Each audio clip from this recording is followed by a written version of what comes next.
اعوذ باللہ من الشیطان الرجیم بسم اللہ الرحمن الرحیم ان اللہ وملائکتہ یصلون علی النبی یا ایھا الذین آمنوا صلوا علیہ وسلموا تسلیما اللہم صل علی سیدنا و مولانا محمد وعلی آل سیدنا و مولانا محمد وبارک وسلم وصلی علیہ نحمده ونصلي ونسلم على رسوله الكريم اما بعد فاعوذ باللہ من الشیطان الرجیم بسم اللہ الرحمن الرحیم الحمدللہ اللہ کے شکر اور اس کے کرم کے ساتھ ہم اپنے درس کی کنٹینویشن کرتے ہیں جہاں پہ کل ہم جو ہے وہ جہاں تک پڑھا تھا اس سے آگے چلتے ہیں۔ آج ہم 9th جز 9واں سپارہ سورہ اعراف اور اس کی آیت نمبر 157 سے شروع کرنے لگے ہیں۔ Verse number 157۔ تو یہاں پر اللہ تعالی فرماتے ہیں بعد اعوذ باللہ من الشیطان الرجیم بسم اللہ الرحمن الرحیم الذين يتبعون الرسول النبي الأمي الذي يجدونه مكتوبا، کہ وہ لوگ جو اتباع کرتے ہیں، جو فالو کرتے ہیں رسول اللہ صلی اللہ علیہ وسلم کو، اور یہ وہ نبی ہیں، وہ رسول ہیں جو امی ہیں، یعنی کہ انہوں نے دنیا میں ظاہری طور پر کسی سے تعلیم حاصل نہیں کی۔ یجدونہ مکتوباً، تو ان کے پاس لکھی ہوئی کتاب ہے، اور اسی طریقے سے ان کی نشانیاں توریت میں اور انجیل میں بھی بیان کی گئیں۔ اور وہ نشانیاں کیا تھیں؟ یأمرہم بالمعروف وینہاہم عن المنکر،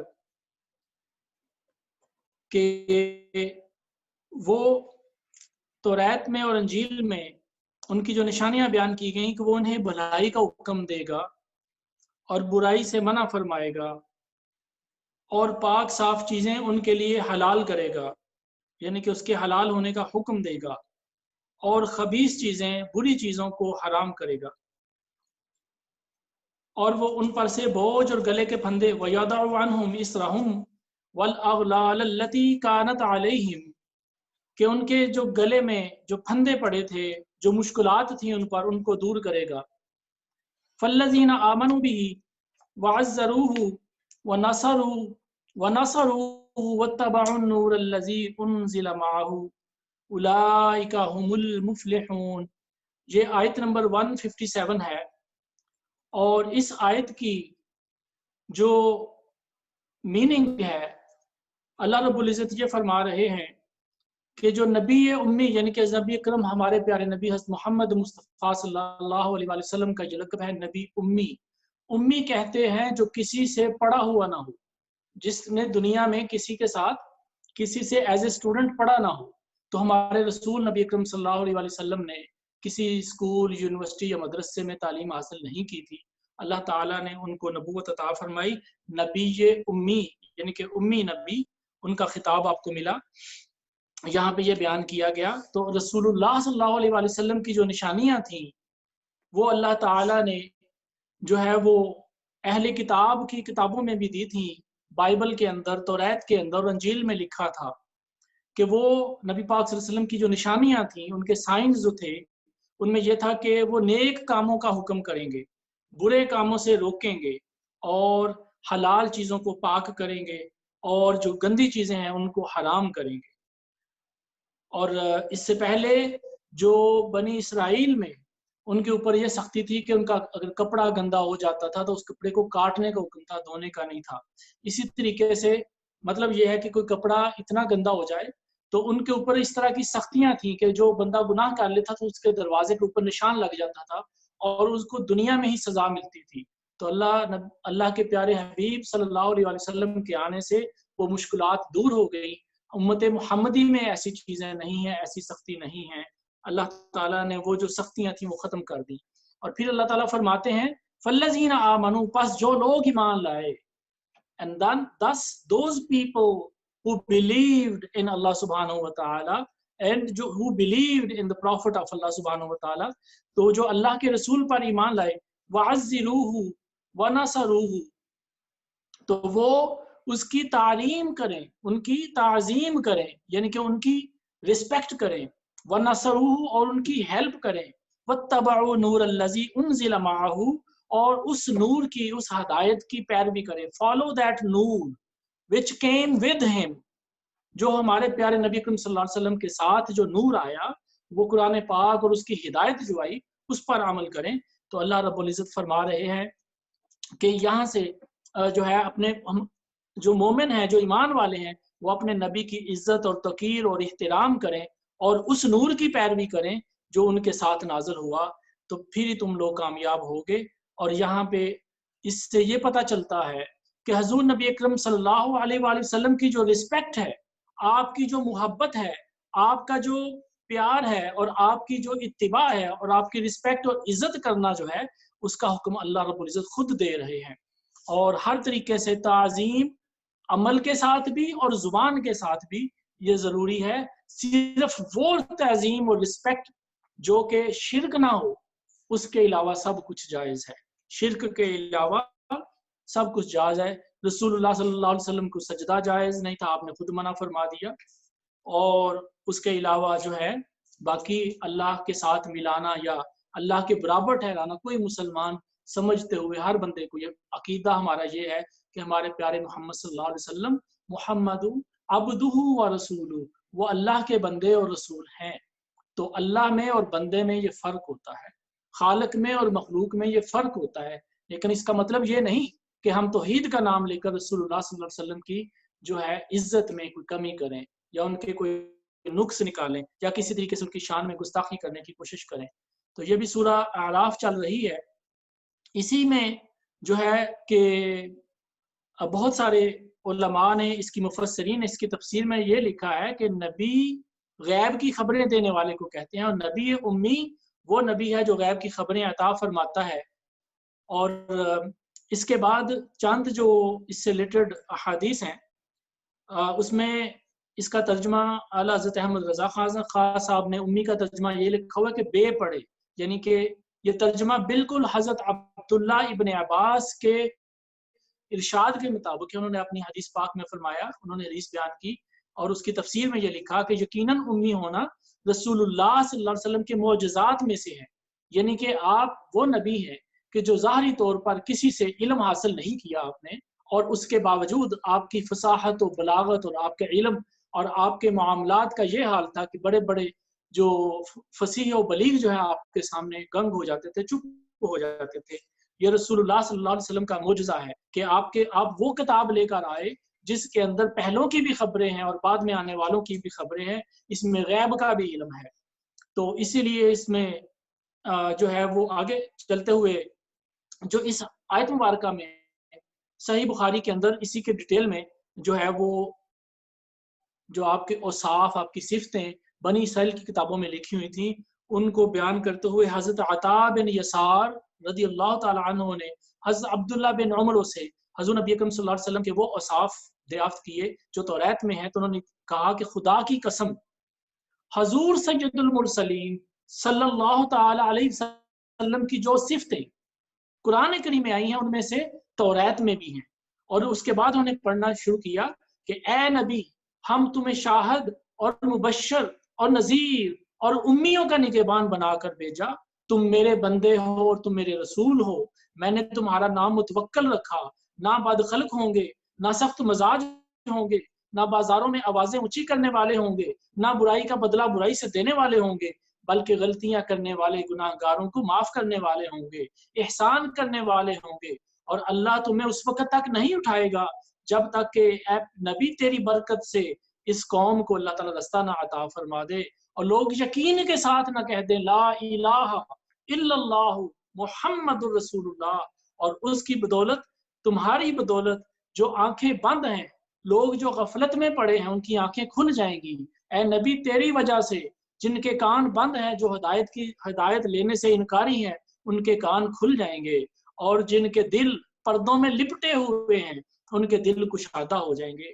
یہ بات بخاری شریف میں یہ حدیث پاک آئی ہے، اور یہ جو خصائص اور فضائل جو آپ کے بیان ہوئے یہ بائبل کے اندر، جو اس سے پہلی یہودیوں کی کتاب توریت کے اندر یہ آئے تھے، اور اسی طرح سے اور بھی احادیث ہیں اس سے ریلیٹڈ، لیکن ہم اس کی اور زیادہ ڈیٹیل میں نہیں جائیں گے، اس کے لیے وقت پھر کم رہ جائے گا ہمارا۔ آج ہم نے انشاءاللہ سورۃ اعراف کو کمپلیٹ کرنا ہے۔ تو اس آیت کا جو دوسرا حصہ ہے اس میں یہ بھی آتا ہے وَيُحِلُّ لَهُمُ الطَّيِّبَاتِ، کہ یہ نبی، ہمارے نبی پاک چیزوں کو حلال کر دیں گے، اور جو بنی اسرائیل پر حرام ہو گئی تھی، جن میں ایک تو اونٹ کا گوشت کھانا تھا، اور اس کے علاوہ ان کے اوپر جو سختیاں تھیں اللہ رب العزت نے نبی پاک صلی اللہ علیہ وسلم کے وسیلہ سے ان کو بھی ختم کر دیا۔ وہ بوجھ اور تکلیفیں، جیسے توبہ اگر کرنی ہوتی کسی نے تو کچھ گناہ ایسے تھے کہ جس کی توبہ سے اس صورت میں تھی کہ وہ اپنے آپ کو خود قتل کرنا پڑتا تھا ان کو۔ کچھ ایسی تکلیفیں تھیں کہ جن میں اپنے اعضاء کو کاٹنا پڑتا تھا، اپنی جلد کو، اپنی سکن کو کینچی سے لے کر کاٹنا پڑتا تھا، اور کچھ ایسی چیزیں تھیں کہ کپڑے کے جو کپڑے بہت زیادہ گندے ہو جاتے تھے ان کو کینچی سے کاٹنا پڑتا تھا، اور کچھ اس کے علاوہ ان کو مال غنیمت حلال نہیں تھا، جنگ کے اندر جو مال ان کو ملتا تھا وہ خود استعمال نہیں کر سکتے تھے۔ اللہ تعالیٰ نے نبی پاک صلی اللہ علیہ وسلم کے وسیلہ سے غنیمت مسلمانوں پر حلال کر دی، اور قربانی کا گوشت کھانا بھی حلال کر دیا۔ اور اس میں وَعَزَّرُوهُ وَنَصَرُوهُ، اس کا مطلب یہ ہے کہ حضور پاک صلی اللہ علیہ وسلم کی تعظیم، آپ کی جو رسپیکٹ ہے وہ اعتقاد کے ساتھ، اپنے فیتھ میں، اپنے یقین میں، اپنے عمل میں یعنی کہ اپنے ایکشن میں، اور اپنے قول میں یعنی کہ اپنی سپیچ میں، اور اپنے فعل میں، ظاہری طور پر اور باطنی طور پر ہر طریقے سے لازم ہے۔ اور رسول اللہ صلی اللہ علیہ وسلم کی جو رسپیکٹ ہے، آپ سے جو محبت ہے، وہ ایمان کا رکن ہے، اور اسی سے ریلیٹڈ وہ جو ہے وہ حدیث پاک ہے کہ رسول اللہ صلی اللہ علیہ وسلم نے ارشاد فرمایا، آپ نے فرمایا کہ لا یؤمن احدکم حتی اکون احب الیہ من والدہ وولدہ والناس اجمعین، تم ایمان والے ہو ہی نہیں سکتے جب تک کہ تمہاری محبت میرے ساتھ اپنے والدین، اپنے بیوی بچوں اور والدین سے زیادہ، اور دنیا میں جو کچھ ہے اس سے بھی زیادہ نہ ہو جائے۔ تو اللہ رب العزت ہمیں نبی پاک صلی اللہ علیہ وسلم سے پیار اور آپ کی عزت و احترام اور محبت عطا فرمائے جیسا کہ اس کا حق ہے۔ اور پھر فرمایا کہ اے نبی ان کو بتا دو، یہ آیت نمبر 158، قل یا ایھا الناس انی رسول اللہ الیکم جمیعا، کہ اے نبی فرما دو کہ اے لوگو میں تم سب کی طرف رسول بن کر آیا ہوں، اللہ کا رسول بن کے آیا ہوں، اور وہ اللہ ہے جس کے ہاتھ میں زمین کی بادشاہی ہے اور جسی کے ہاتھ میں آسمان ہے، لا الہ الا ہو یحیی و یمیت فآمنوا باللہ ورسولہ النبی الامی الذی یؤمن باللہ وکلماتہ واتبعوہ لعلکم تہتدون، یعنی کہ اے لوگو میں اللہ کا رسول بن کر تم سب کی طرف آیا ہوں، یعنی کہ پوری دنیا کے لیے، پوری کائنات کے لیے آپ رسول بن کر آئے، اور فرمایا کہ اللہ کے لیے ملک ہے، زمین و آسمان ہے، تو اللہ کے علاوہ کوئی اور خدا نہیں، وہی زندہ کرنے والا ہے اور وہی مارنے والا ہے، تم اللہ پر ایمان لاؤ اور اس کے رسول نبی امی پر ایمان لاؤ۔ اور اللہ تعالی اس طرح سے کہ اللہ اور اس کی باتوں پر ایمان لاتے ہیں اور اتباع کرتے ہیں اور ان کی غلامی کرو تاکہ تم راہ پاؤ، یعنی کہ رسول اللہ صلی اللہ علیہ وسلم کی اتباع کرو، ان کو فالو کرو، اور ان کی جو ہے وہ غلامی جو ہے وہ حاصل کرو۔ پھر یہاں پہ ضمناً ایک آیت مبارکہ یہاں پہ آتی ہے 172، اس میں اللہ تعالیٰ فرماتے ہیں وَإِذْ أَخَذَ رَبُّكَ مِن بَنِي آدَمَ مِن ظُهُورِهِمْ ذُرِّيَّتَهُمْ وَأَشْهَدَهُمْ عَلَىٰ أَنفُسِهِمْ، کہ اللہ رب العزت نے جب آدم علیہ السلام کو، یہ عالم ارواح یعنی کہ روحوں کا عالم، اس وقت کی بات ہو رہی ہے جب آدم علیہ السلام کو ابھی اس دنیا میں نہیں بھیجا تھا، ابھی آدم علیہ السلام کو اس دنیا میں نہیں بھیجا تھا، تو اس وقت کی جو ہے یہ بات ہے، اللہ رب العزت نے ان کی پشت سے آپ کی ساری ذریت، آپ کی ساری اولاد جو ہے جس طرح سے اللہ تعالیٰ نے چاہا ان کو دکھایا، ان کو حاضر کیا، وَأَشْهَدَهُمْ عَلَىٰ أَنفُسِهِمْ، اور اس ساری اولاد، تمام نسل انسانی کو، all the human kinds جو روحوں کی شکل میں اس وقت تھے، ان کو ظاہر کیا اور ان کے سامنے یہ فرمایا الست بربکم، کہ کیا میں تمہارا رب نہیں ہوں؟ Am I not your God؟ کیا میں تمہارا رب نہیں ہوں؟ قالوا بلا، تو اس وقت وہ بولے کہ بے شک تم ہی ہمارے رب ہو۔ ان تقولوا یوم القیامہ انا کنا عن ھذا غافلین، یہ اور یہ ہم نے اس لیے کیا کہ کہیں پہ قیامت والے دن تم یہ نہ کہنا کہ ہمیں پتہ نہیں تھا، ہمیں خبر بھی نہیں تھی۔ تو اس کی یہ جو ڈیٹیل تھوڑی سی وہ ملتی ہے تفسیر میں، وہ بیان فرماتے ہیں کہ یہ عہد اور میثاق، یہ جو وعدہ تھا، یہ جو پرامز لیا گیا تھا، یہ ساری روحوں سے لیا گیا جن میں نبی، ولی، مومنین، کافر، منافق سب موجود تھے، اور سب سے پہلے اس کا جواب ہمارے پیارے نبی صلی اللہ علیہ وسلم نے بلا کی شکل میں جو لکھا قالو بلا، تو سب سے پہلے رسول اللہ صلی اللہ علیہ وسلم کی روح انور نے یہ فرمایا، اور حضور سے سن کر تمام نبیوں کی روحوں نے بلا کہا، یعنی کہ تو ہی ہمارا رب ہے، اور نبیوں سے سن کر باقی مخلوقوں نے کہا، لیکن جو کفار تھے انہوں نے مجبوراً کہا اور مومنین نے خوشی سے کہا۔ تو یعنی کہ توحید اور دلائل کے ساتھ جہاں پہ یہ جو بات ہے، اللہ نے ان کو توحید اور دلیلوں کے ساتھ ان کو یہ علم دیا، ان کو بتایا کہ میں تمہارا رب ہوں۔ ایسا نہ ہو کہ قیامت والے دن جب تم سے پوچھوں تو تم یہ نہ کہنا کہ ہمیں بتایا نہیں تھا۔ تو اس سے ضمناً جو بات پتہ چلتی ہے وہ یہ ہے کہ اس دنیا میں آنے سے پہلے اللہ رب العزت نے ساری روحوں کو اپنے رب ہونے کے بارے میں بتایا، اور یہ وعدہ لیا اور ان کو بتایا کہ الست بربکم، تو اس وقت سب کو یہ کہنا پڑا، کسی کو جبری طور پر، وہ کسی نے اپنی خوشی سے۔ اللہ عالم، اللہ تعالیٰ بہتر جاننے والے۔ اس کے بعد آگے چلتے ہیں، اور یہاں پہ آیت نمبر 180 آیت جو ہے، اس میں اللہ رب العزت نے اپنے پیارے پیارے خوبصورت ناموں کا ذکر کیا ہے۔ فرمایا کہ وَلِلَّهِ الْأَسْمَاءُ الْحُسْنَى فَادْعُوهُ بِهَا وَذَرُوا الَّذِينَ يُلْحِدُونَ فِي أَسْمَائِهِ سَيُجْزَوْنَ مَا كَانُوا يَعْمَلُونَ۔ اور بہت ہی اچھے نام جو ہیں وہ اللہ کے نام ہیں، تو اللہ کو ان اچھے ناموں سے پکارو، اور ان لوگوں کو چھوڑ دو، ان کے پیچھے نہ چلو جو اس کے ناموں میں حق سے، سچ سے دور ہوتے ہیں۔ ان قریب ان لوگوں کو ان کے اعمال کا بدلہ دیا جائے گا۔ تو یہ اس کی جو ڈیٹیل ہے وہ یہ ہے کہ ابو جہل نے کہا تھا کہ محمد صلی اللہ علیہ وسلم اور ان کے صحابی رضوان اللہ تعالیٰ اجمعین، ایک تو وہ یہ کہتے ہیں کہ ہم ایک خدا کی پوجا کرتے ہیں، وہ ورشپ اونلی ون گاڈ۔ ایک طرف تو وہ یہ کہتے ہیں کہ ہم ایک خدا کی پوجا کرتے ہیں، تو پھر وہ دو خداؤں کو کیوں پکارتے ہیں؟ تو اس بات میں وہ یہ کہہ رہا تھا کہ ایک طرف تو وہ کہتے ہیں اللہ، اور دوسری طرف اس کو رحمان بھی کہتے ہیں، رحیم بھی کہتے ہیں۔ تو اس کا کہنا یہ تھا کہ یہ ان کا ایک خدا نہیں ہے، یہ دو خدا ہیں۔ تو اس پر یہ آیت مبارکہ نازل ہوئی، اور اس جاہل بے عقل کو یہ بتایا گیا کہ معبود تو ایک ہی ہے لیکن اس کے نام بہت سے ہیں، اور اسی لیے فرمایا گیا کہ اسماء حسنہ قرآن پاک میں جو بتایا گیا کہ 99 جو نام ہیں جو اللہ تعالیٰ کے ہیں، اس کی بہت زیادہ برکتیں ہیں۔ اور حضرت ابو ہریرہ نے رضی اللہ تعالیٰ عنہ نے یہ روایت کیا کہ نبی اکرم صلی اللہ علیہ وسلم نے ارشاد فرمایا کہ جس شخص نے اللہ تعالیٰ کے 99 نیم جو 99 نام ہیں، جس نے ان کو زبانی یاد کر لیا، وہ جنت میں داخل ہوگا۔ میں پھر ریپیٹ کرتا ہوں، یہ بخاری شریف کی حدیث ہے۔ حضرت ابو ہریرہ نے فرمایا کہ رسول اللہ صلی اللہ علیہ وسلم نے فرمایا کہ جس شخص نے اللہ کے 99 نیمز، 99 ناموں کو یاد کر لیا، وہ جنت میں داخل ہوگا۔ اور اسی سے ریلیٹڈ ایک اور حدیث پاک ہے جامعہ الصغیر میں کہ جس نے اللہ تعالیٰ کے 99 ناموں کے ساتھ اللہ سے دعا مانگی تو اللہ اس دعا کو ضرور قبول کرے گا۔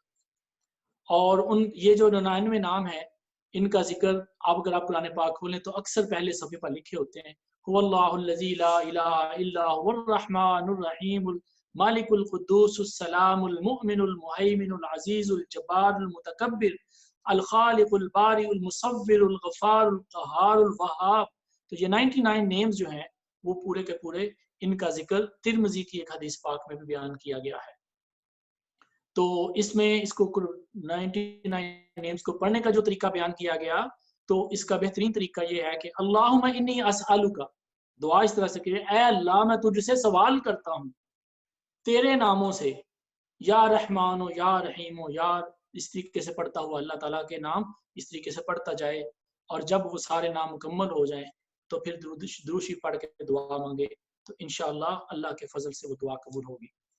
اس سے آگے چلتے ہیں، آیت نمبر 187، اس میں ان لوگوں کا ذکر آتا ہے جنہوں نے کہا کہ وہ پوچھتے تھے آ کے یہودی، وہ لوگوں کو کہتے تھے ہمیں پتا ہے we know when will be the day of judgment، ہمیں پتا ہے کہ قیامت کب آئے گی، تو اگر آپ کے رسول سچے رسول ہیں تو ہمیں بتائیں کب قیامت کب ہوگی۔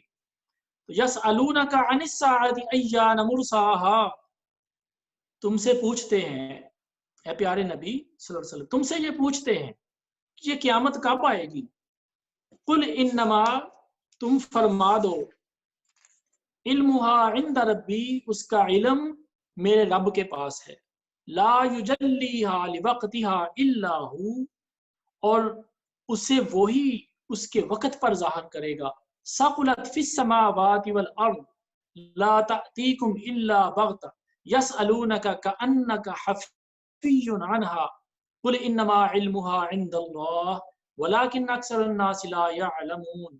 ترجمہ یہ ہے کہ آپ سے قیامت کے متعلق یہ سوال کرتے ہیں کہ اس کے قائم ہونے کا وقت کب ہے، تو آپ فرما دو کہ اس کا علم تو میرے رب کے پاس ہے، اور جب وہ چاہے گا اسے وہ ظاہر کر دے گا۔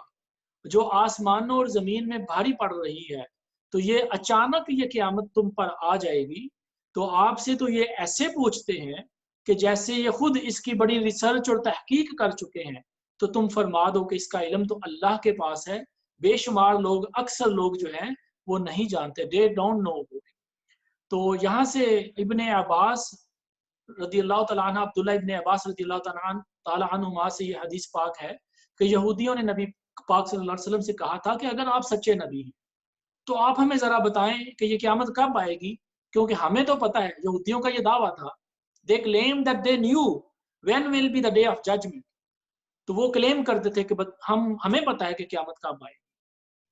تو رسول اللہ صلی اللہ علیہ وسلم نے فرمایا، اللہ تعالیٰ کے حکم سے وحی نازل ہوئی، فرمایا کہ آپ ان کو کہہ دو کہ اس کا علم تو میرے رب کے پاس ہے، کیونکہ یہ علم، قیامت کا علم جو ہے، قیامت کے دن کا بتانا، یہ کوئی شریعت کا حصہ نہیں، یہ کوئی لازمی نہیں کہ جس پر عمل نہ کریں گے تو کوئی شریعت میں کمی رہ جائے گی، اس لیے اس کو بتانا ہمارے اوپر فرض نہیں ہے، یہ اللہ تعالیٰ کے رازوں میں سے ایک راز ہے جس کو چھپایا گیا ہے، تو اگر اس راز کو ہر طریقے سے کھول دیا تو پھر اس کا جو راز ہے، جو سیکرٹ ہے، وہ ختم ہو جائے گا۔ اور اللہ تعالیٰ تو یہ فرماتے ہیں کہ یہ اچانک آئے گی لوگوں پر، لوگ بازاروں میں، گھروں میں، کاروباروں میں مصروف ہوں گے، اور وہ قیامت اس وقت اچانک آ جائے گی اور لوگوں کو پتہ بھی نہیں چلے گا۔ اور ہر وقت جو ہے، بہرحال اس کا جو اس کی ڈیٹیل میں، تفسیر میں وہ یہ فرماتے ہیں کہ رسول اللہ صلی اللہ علیہ وسلم کو اللہ تعالیٰ نے قیامت کا علم عطا فرمایا تھا، لیکن اس کو ظاہر کرنے کا جو ہے وہ حکم نہیں تھا۔ اس کی جو نشانیاں بتا دی گئیں ان میں یہ تھی، بہت ساری حدیث ملتی ہیں، چند ایک میں یہاں پہ بیان کرتا ہوں کہ جب رسول اللہ صلی اللہ علیہ وسلم نے فرمایا کہ قیامت اس وقت تک قائم نہیں ہوگی، اس حدیث کو حضرت انس بن مالک نے روایت کیا ہے کہ رسول اللہ صلی اللہ علیہ وسلم نے فرمایا کہ قیامت اس وقت تک نہیں آئے گی جب تک کہ ٹائم جو ہے وہ جلدی جلدی نکلنا نہ شروع ہو جائے، زمانہ جلدی جلدی گزرنا شروع نہ ہو جائے، کہ مہینے ایسے لگیں گے جیسے ایک دن میں گزر گئے، اور دن ایسے لگیں گے جیسے ایک گھڑی میں گزر گئے۔ تو اس طرح سے مہینہ ایک ہفتے کی طرح گزرے گا، ہفتہ ایک دن کی طرح گزرے گا، اور ایک دن ایک گھنٹے کی طرح، اور ایک گھنٹہ ایک آگ کے شعلے کی طرح نکل جائے گا۔ تو فرمایا کہ اس وقت تک جب وقت کے اندر برکت نہیں رہے گی، یہ ترمذی کی حدیث ہے، اس وقت اس سے پہلے قیامت نہیں آئے گی۔ اور پھر فرمایا کہ حضرت سلامہ بنت حر انہوں نے روایت کی کہ قیامت کی علامتوں میں سے یہ ہے، ایک اور علامت جو ہے اس کی نشانیوں میں سے وہ یہ ہے کہ مسجد کے اندر لوگ امامت کرنے کے لیے ڈھونڈیں گے، ایک دوسرے کو کہیں گے تم امام بن جاؤ، تم امام بن جاؤ، لیکن لوگوں میں اہلیت نہیں ہوگی، لوگوں کو امامت یا نماز کے مسائل نہیں آتے ہوں گے، نماز پڑھنے کے لیے کوئی امام نہیں ملے گا، ایک وہ وقت وہ بھی آ جائے گا۔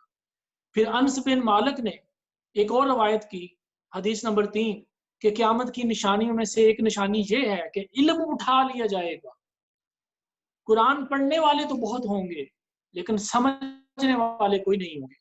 قیامت کی نشانیوں میں سے یہ ہوگا کہ علم اٹھا لیا جائے گا، جہل کا ظہور ہوگا، یعنی کہ جو لوگ اگنورنٹ ہیں وہ عام ہو جائیں گے، زنا عام ہو جائے گا، شراب پی جائے گی، لوگ وائن اور الکوہل پئیں گے، اور مرد کم ہو جائیں گے، جو مردوں کی تعداد ہے دنیا میں کم ہو جائے گی، اور جو عورتیں ہیں فیمیل ان کی تعداد بہت زیادہ ہو جائے گی، یہاں تک کہ ایک مرد کے مقابلے میں 50 عورتیں ہوں گی، یعنی کہ ایک مرد 50 عورتوں کا کفیل ہوگا، ان کی کفالت کرے گا، ان کی لک آفٹر کرے گا۔ حضرت علی المرتضیٰ رضی اللہ تعالیٰ عنہ سے روایت ہے کہ نبی پاک صلی اللہ علیہ وسلم نے فرمایا جب میری امت میں 15 کام ہو جائیں گے، 15 type of sins, 15 type of things will come into my ummah، جب 15 چیزیں میری امت میں عام ہو جائیں گی تو اس وقت ان پر مصیبتیں آنا شروع ہو جائیں گی، حلال ہو جائیں گی۔ عرض کیا یا رسول اللہ وہ کام کون سے ہیں؟ فرمایا جب مال غنیمت کو لوگ ذاتی سمجھیں گے، جب امانت کو لوگ کھا جائیں گے، امانت یعنی کہ کسی نے آپ کو ٹرسٹ دے کے کوئی چیز رکھوائی کہ جب مجھے ضرورت پڑے گی واپس لے لوں گا، تو لوگوں کی امانتیں کھا جائیں گے، یتیموں کا مال کھا جائیں گے۔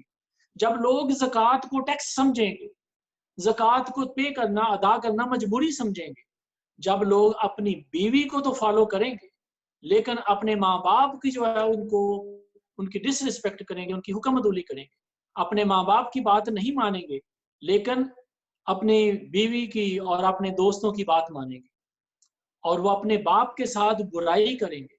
They will be arrogant and rude to their fathers، اپنے باپ کے ساتھ وہ برائی کریں گے۔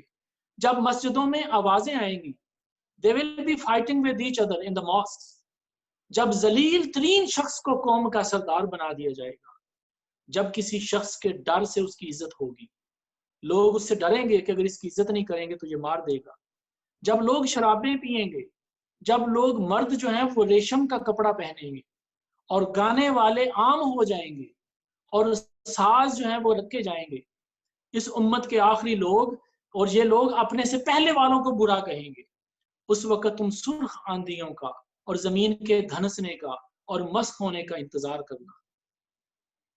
اب یہ یاد رکھیے آج کل آپ کو یہ نشانیاں بہت عام نظر آئیں گی، لوگ ان چیزوں کو بھولتے جا رہے ہیں۔ ماں باپ کی عزت کرنا، ان کی رسپیکٹ کرنا، ان کے حکم کو ماننا لوگوں کے لیے بہت مشکل ہے، جبکہ اپنے دوستوں کے پاس بیٹھنے کو ان کا دل کرتا ہے اور ان کے ساتھ چلنا، دوستوں کی بات کو مانیں گے، ماں باپ کی بات کو ماننا ان کو مشکل لگے گا۔ پھر آپ دیکھیے کہ گانا بجانا اتنا عام ہو چکا ہے، پہلے تو کوئی کسی محفل میں جا کے بیٹھتا تھا تو سنتا تھا، تو اب ہر بندے کے موبائل میں موجود ہے، حتیٰ کہ لوگ سوتے ہوئے بھی کانوں میں لگا کر سوتے ہیں۔ اور پھر ایک وقت ایسا بھی آنا ہے کہ اس امت میں جو لوگ آئیں گے وہ اپنے سے پہلے آنے والے بزرگوں کو برا کہیں گے، تو ایسا وقت آ چکا ہے۔ سو کالڈ جو اسلام میں بھی اور دوسرے بھی لوگوں میں وہ اپنے سے پہلوں کو کچھ لوگ ان کو برا یا جاہل اور یا کسی بھی طریقے سے ان کو برا کہنے والے آپ کو نظر آ جائیں گے۔ اللہ تعالیٰ رحمت فرمائے۔ اسی طرح سے اور بھی حدیث پاک ہیں جن میں سے ایک نشانی یہ ہے کہ عیسیٰ علیہ السلام بھی آئیں گے، زمین میں دنس جائے، زمین جو ہے وہ دنس جائے گی 3 جگہ پر۔ جو اب اس ٹاپک کو میں یہاں پہ کلوز کرتا ہوں کہ حضرت عبداللہ ابن عباس رضی اللہ تعالیٰ عنہ نے ایک طویل حدیث میں بیان کیا، اس حدیث میں فرمایا کہ قیامت جو ہے وہ یوم عاشورہ کو آئے گی، یعنی محرم کا مہینہ ہوگا اور اس کی 10 تاریخ ہوگی۔ تو اب یہ ایک حدیث ہو گئی، بہقی شریف کی یہ حدیث ہے۔ اور ابو ہریرہ رضی اللہ تعالیٰ عنہ نے صحیح مسلم کے اندر یہ حدیث ہے فرمایا کہ سب سے بہترین دن وہ ہے جس میں سورج نکلتا ہے، وہ جمعے کا دن ہے۔ اسی دن آدم علیہ السلام کو پیدا کیا، اسی دن وہ جنت میں داخل کیے گئے اور اسی دن جنت سے وہ باہر آئے، اور قیامت بھی جمعے والے دن آئے گی۔ یعنی کہ 2 حدیثوں کو اگر جمع کریں تو یہ 10 محرم کا دن ہوگا اور یہ جمعے کا دن ہوگا۔ اور تیسری جو حدیث ہے اس کو عبداللہ ابن سلام جو ہے انہوں نے عرض کی اور بیان کیا کہ اللہ تعالیٰ نے جمعے کی آخری ساعت، آخری گھڑی یعنی کہ جمعے کی شام کو حضرت آدم علیہ السلام کو پیدا کیا اور اسی وقت میں قیامت قائم ہوگی۔ اور یہ ساری نشانیاں اللہ رب العزت نے جو ہے وہ بیان فرمائی ہیں، جو ہے اللہ تعالیٰ کے پیارے حبیب